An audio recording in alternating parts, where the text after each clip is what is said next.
So a little while back, we ended up picking up this BMW 1 Series behind me. This is a 128i, so this is non-M, non-turbo, slower than slow. This thing is such a turd. So anyway, so we brought it in here, we welded the diff on it, we gave the thing the whole row purple treatment, swapped all the fluids out, checked everything over, it had some torn transmission mounts and some crazy stuff going on. So we fixed it all and took it to our local track, Adams Motorsports Park. And I will say we probably had the worst day drifting I've ever had in my life. There we go. Wow. God, these fronts suck so bad, dude. It simply didn't have the power, didn't have the steering feel, and didn't have the angle to do what I needed it to do. So of course we hit up our buddies over at BC Racing and we ended up getting some BR style coilovers for it. BC's with the Jam, I run them on my comp car, my E36, my diesel, and all our other cars. So feeling confident with the BCs. And then we reached out to our newest sponsor, FDF Fabrication, and we ended up getting their Mantis angle kit for the front of this thing. And I think that's gonna give us a really big advantage because it's gonna give us that proper steering feel that we're looking for. Give it some caster, and even though the thing has basically zero power, I think it's still gonna be able to swing once we put this kit on here. And I talked to a couple of guys who've used this 1 Series kit before, and sounds like it jams pretty good on this car. We got Noah Nelson behind the camera. We got my, my right-hand man, Carlos here. I'm Dylan. We're gonna jam, let's go.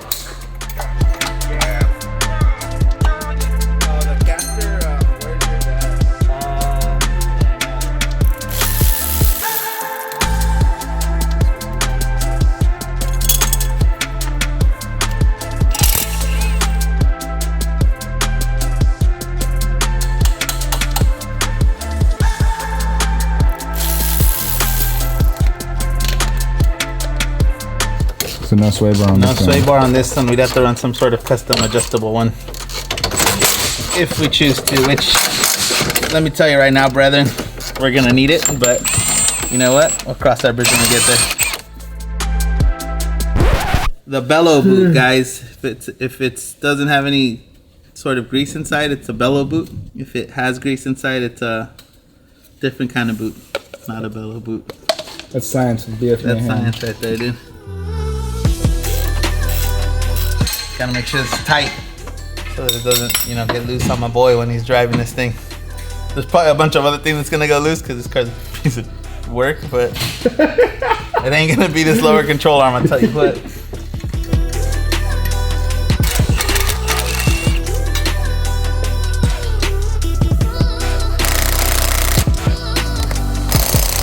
What do you have to do left on these things? Just throwing them back on, right? Really? Well, Carlos just realized that these factory inner tie rods that we're supposed to use, it's got like a clamp style instead of like an actual nut. So we gotta like find a nut and put a nut on it. Yeah, it's got like clampage. You see? But no need to fret, boys and girls. Fan minutes, mate. Got him. Front? Right. That's where I'm at. F and R. F and R, Terry. I'm on the... Ow. Ow, that hurt.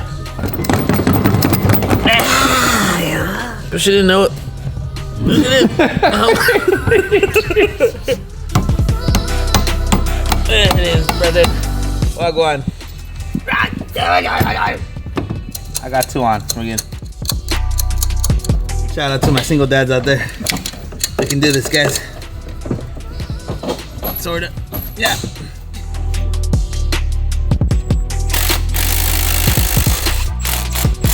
So what's pretty cool about the FDF kit is they have these Ackerman adjustable washers that go on here. So if you look at this big slot that's up here, that means that you can move your tie rod pickup in or out based on what you want your Ackerman to be at.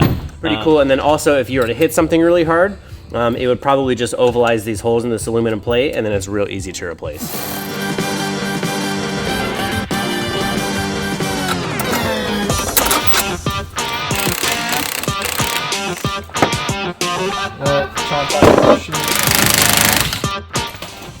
That was scary. Whoa, dude. How'd they get that spring in there?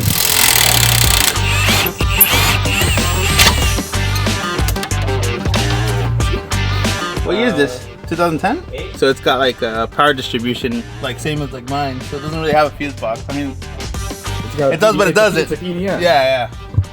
That's cool. Big race car guy. But that looks like a fan, eh? Yeah, that's to cool down the clutch, like the Papadakis boys. That could cool down that could cool down the radiator. Yeah, I put 40 of them on the radiator.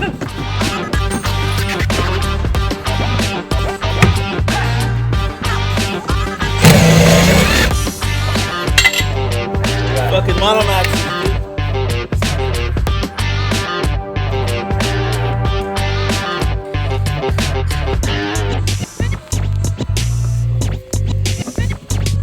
Dude, that bushing is demoed, honestly. It's okay.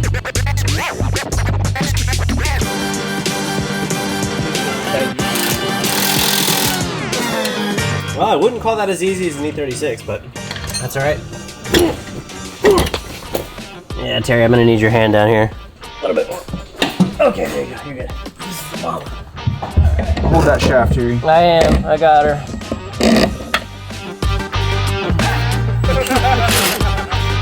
Hey, I don't know if you guys know, but I got some shocks for sale. Barely used, not really that dirty, good quality. They're called Godspeed Monomaxes. They're not even bent. They're not even tight, so you can adjust them easy. They're not seized, guys. We're gonna go. That's better than half the marketplace. They're not really that bent, like the front ones. I mean, the front ones aren't bent really that much either, but these are for sale. Hit me in the DM.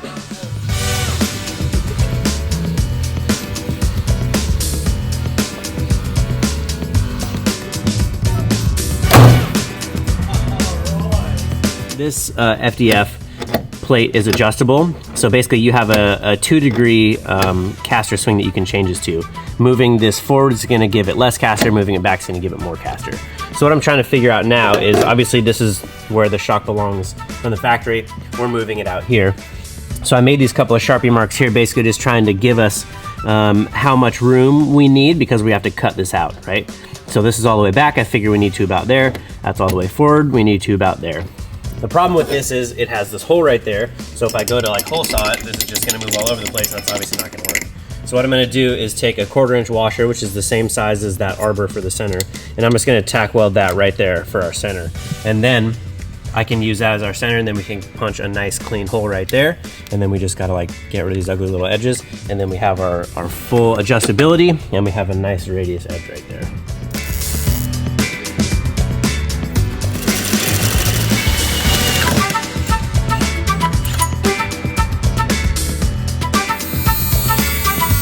So that's all the way one way. Okay.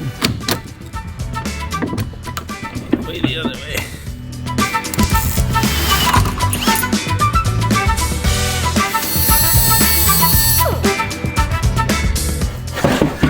It's just a 10 mil, guys, holding this whole contraption. Just chilling. There you go, guys. Wow. Special tool. There it is. See. Special tool. I wish you could do something cool with this, but.